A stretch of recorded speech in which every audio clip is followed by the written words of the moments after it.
Welcome back to my channel. So ఈ రోజైతే ఈ వీడియోలో నా వీక్లీ మీల్ ప్రిపరేషన్స్ అంటే ఎలా ప్లాన్ చేసుకుంటా అని చూపిస్తున్నాను. మనం మార్నింగ్స్ చాలా హరి ఉంటాం కదా! స్కూల్, ఆఫీస్ అని, వర్క్ అని ఇలా. సో ఇలా ఎవ్రీ సండే ఒక హాఫ్ అన్ అవర్ మనం దేనికని టైం ఇచ్చి ప్లాన్ చేసుకుంటే, హాఫ్ అన్ అవర్ అని కాదు 2 అవర్స్ నేను దీనికి టైం తీసుకుంటా. అంటే ఏదైనా ప్రిపరేషన్ ఉంటే చేసుకోవడానికి. బట్ ఇలా చార్ట్ ప్రిపేర్ చేసుకోవడానికి మాత్రం కంపల్సరీ నాకు 20 మినిట్స్ కావాలి. ఎందుకు అంటే మార్నింగ్ బ్రేక్‌ఫాస్ట్‌కి తీసుకున్న దాన్ని బట్టి, లంచ్‌కి తీసుకున్న దాన్ని బట్టి నేను డిన్నర్‌ని ప్లాన్ చేసుకుంటా. బికాస్ ఆఫ్టర్‌నూన్ రిషి స్కూల్‌కి బాక్స్ తీసుకొని వెళ్తాడు. అండ్ లంచ్ నేను మాత్రం తీసుకుంటాను. మా హస్బెండ్ ఉండరు. ఆఫ్ సైడే తింటారు కాబట్టి మార్నింగ్ అండ్ ఈవినింగ్ డిన్నర్ అయితే పర్టిక్యులర్‌గా నాకు ఏదో ఒకటి హెల్తీగా ఉండాలి అండ్ న్యూట్రియంట్స్ ఉండేలానే ఉండాలి. సో ఇదే నేను ఇక్కడ ప్లాన్ చేసుకుంటున్నా. మీలో ఎవరికైనా ఈ ఎవ్రీ వీక్ నేను చేసుకున్న మీల్ ప్లానింగ్స్ గురించి కావాలి అంటే నేను షార్ట్స్‌లో అప్‌లోడ్ చేస్తాను. సో దట్ మీకు కూడా హెల్ప్ అవ్వచ్చు. సో నేను ఇక్కడ Monday morning moong dal dosa, chutney and malt పెట్టుకున్నాను. ఆఫ్టర్‌నూన్‌కి రాగి బాల్ సాంబార్. సో నేను ఇంట్లో ఉంటే చేసుకుంటా. లేకపోతే దీన్నైతే నేను మార్నింగే ప్రిపేర్ చేసి పెట్టేసిపోతాను కాబట్టి ఆఫ్టర్‌నూన్ నాకవుతుంది. సాంబార్ ఉంటుంది కాబట్టి ఈవినింగ్ డిన్నర్‌కైతే రైస్ ఆర్ చపాతీ చేసుకుంటాను.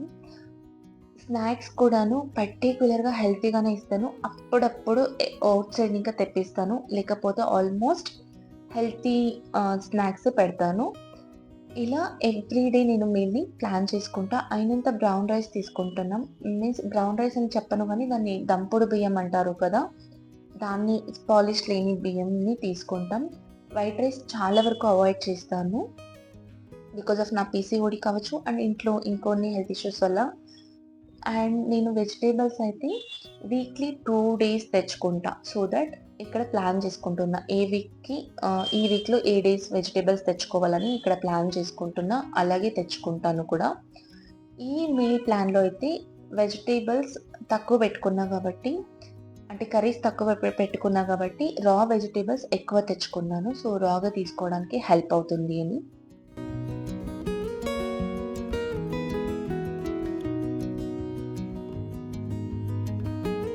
అండ్ నేనిక్కడ ఉద్దిపప్పు నానబెట్టి పెట్టుకుంటున్నా రవా ఇడ్లీకి.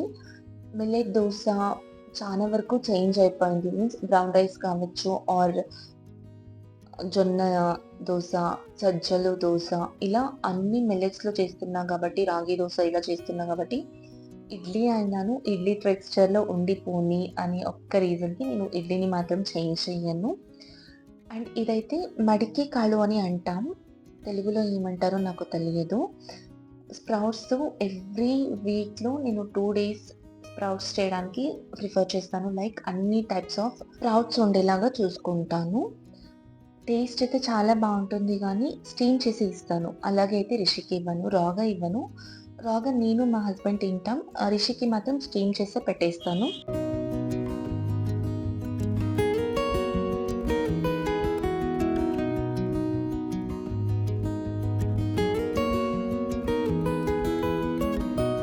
అండ్ బ్యాటర్స్ కూడా నేను చాలా వరకు ఫ్రెష్‌గానే ప్రిపేర్ చేసుకుంటా. మీన్స్ ఒక్కరోజు చేసింది ఒక 3 డేస్ అలా కంటిన్యూస్‌గా అయితే పెట్టను. ఈ రోజుటి బ్యాటర్ ఈ రోజుటికి కంప్లీట్ అయ్యేలాగా చూసుకుంటాను. సో దట్ నాకు ఎవ్రీ డే బ్యాటర్ ప్రిపేర్ చేసుకోవడం పెద్ద కష్టం అనిపించదు. ఎందుకంటే ఆ చార్ట్ ఉండడం వల్ల ఏం చేయాలి అని ఒక ఐడియా ఉంటుంది కాబట్టి నేను దాన్ని సోక్ చేసి ఆఫీస్‌కి వెళ్ళేటప్పుడు సోక్ చేసి పెట్టేసి వెళ్ళిపోతే ఈవినింగ్ వచ్చినంక బ్యాటర్ వేసుకోవడం నాకు ఈజీగానే అనిపిస్తది. ఎందుకు ఒక 2, 3 డేస్‌కి ఒకేసారి వేసి పెట్టి ఫ్రిడ్జ్‌లో పెట్టాలంటే నాకు నచ్చదు. అండ్ ఆల్సో ఇక్కడ ఇడ్లీతో పాటు అప్పుడే చెప్పాను కదా! మడికే కాళ్ళు అని. సో, దాన్ని బ్రేక్‌ఫాస్ట్‌గా పెడుతున్నాను. బ్రేక్‌ఫాస్ట్ అనేది డేలో చాలా ఇంపార్టెంట్ మీల్ కాబట్టి దీన్ని నేను కంప్లీట్‌గా న్యూట్రియంట్స్ ఉండేలాగే చూసుకుంటాను. అండ్ ఆల్సో ఈరోజు ఇక్కడ రాగి దోసకి కూడాను బ్యాటర్ ప్రిపేర్ చేసి పెట్టేసుకుంటున్నాను night. So that next day రాగి దోస ప్రిపేర్ చేయడానికి ఈజీగా అనిపిస్తది అని.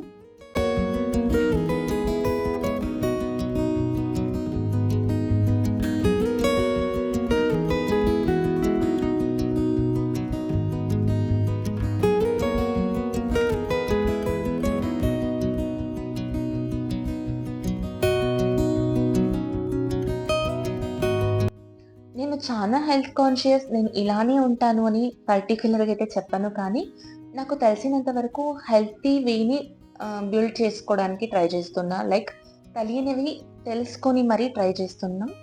అండ్ ఆల్సో నేను చట్నీకి ఏమేమి కావాలి అని ఫస్టే ఇలా డ్రై రోస్ట్ చేసి పెట్టేసుకుంటాను. సో, నెక్స్ట్ డే దాన్ని నీట్‌గా చట్నీ చేసి పెట్టుకోవడానికి హెల్ప్ అవుతుంది. అండ్ ఆల్సో ఇది చింతపండు పేస్ట్. ఇది కూడా నేను ఇంట్లోనే ప్రిపేర్ చేసి పెట్టుకున్నాను. ఈ చిన్న చిన్న చేంజెస్ పెద్ద డిఫరెన్సెస్ తెస్తాయి మన లైఫ్‌లో. నేను చాలా స్ట్రాంగ్‌గా బిలీవ్ చేస్తాను దాన్ని. లైక్ మార్నింగ్ హరీస్‌లో మనం ఒక క్లమ్జీ మైండ్‌లో కిచెన్‌కి వెళ్ళగానే ఏం చేయాలి అని థింక్ చేసే బదులు ఇలా ఒక ప్లాన్ ఉంటే ఆ డే మనకి ప్రొడక్టివ్‌గా స్టార్ట్ అవుతుంది. అండ్ ఆల్సో ప్రొడక్టివ్‌గానే ఎండ్ అవుతుంది. చిన్న చిన్న చేంజెస్ అంతే. మనం ఏదో చాలా పెద్ద ఎఫర్ట్స్ పెట్టాల్సిన అవసరం లేదు. డైలీ ఒక హాఫ్ అన్ అవర్ ఎఫర్ట్ పెడితే చాలు. మనకు కావాల్సిన ఫుడ్ మనం హెల్తీగా చేసుకొని తినొచ్చు. సో, నేనైతే weekly 5 days compulsory sprouts try చేస్తాను. అండ్ ఇది నా పర్సనల్. ఎందుకంటే ఇంట్లో ఎవరు ఇలాంటి జ్యూసెస్, వెజిటబుల్ జ్యూసెస్ ఫోర్స్ చేసినా తాగరు. రేర్‌గా తాగుతారు. బట్ ఎవ్రీడే నేను తాగుతాను. ఎవ్రీ 3 డేస్‌కి ఇలా వెజిటబుల్ కట్ చేసి పెట్టుకుంటా. లైక్ ఆష్‌ఘాట్ కావచ్చు, సొరకాయ కావచ్చు, ఆర్ మిక్స్డ్ వెజిటబుల్స్ కావచ్చు. ఇలా కట్ చేసి పెట్టుకుంటాను. నేను తాగినప్పుడు వాళ్ళకి ఇంట్రెస్ట్ ఉంటే ఇస్తా. లేదు అంటే ఓకే.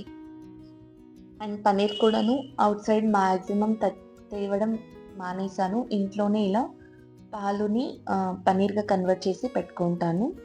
సో, వితిన్ 2, 3 డేస్‌లో ఇది యూజ్ చేసేస్తాను. సో, ఇంకొక విషయం ఏంటంటే నేను కంప్లీట్‌గా ఇంట్లో టీ, కాఫీ, పాలు మార్నింగ్స్ అస్సలివ్వను. ఏదో ఒక గంజి చేసి ఇవ్వడం అలవాటు. లైక్ అన్నీ బార్లీ కావచ్చు, మిల్లెట్స్ అన్ని టైప్స్ ఆఫ్ మిల్లెట్స్ కావచ్చు, రాగి అండ్ బియ్యపు రవ్వ ఉంటది కదా! ఆ గంజి కావచ్చు, సగ్గుబియ్యం గంజి కావచ్చు, ఆర్ పెసరపప్పు గంజి కావచ్చు. ఇలా ఏదో ఒక గంజి చేసి ఇంట్లో ఇవ్వడం చాలా వరకు అలవాటు చేసుకున్నాను. సో, ఇలా ఉంటుంది నా వీక్లీ మీల్ ప్లానింగ్. సో, మీకు గాని నచ్చితే ప్లీజ్ లైక్ చేసి షేర్ చేయండి. అండ్ ఆల్సో ఇన్ డీటెయిల్‌గా ఎవ్రీ వీక్ కావాలంటే కూడా నాకు కామెంట్‌లో చెప్పండి. నేను డెఫినిట్‌గా పోస్ట్ చేస్తాను. Thank you so much for watching. మరొక మంచి వీడియోతో మీ ముందుకొస్తాను.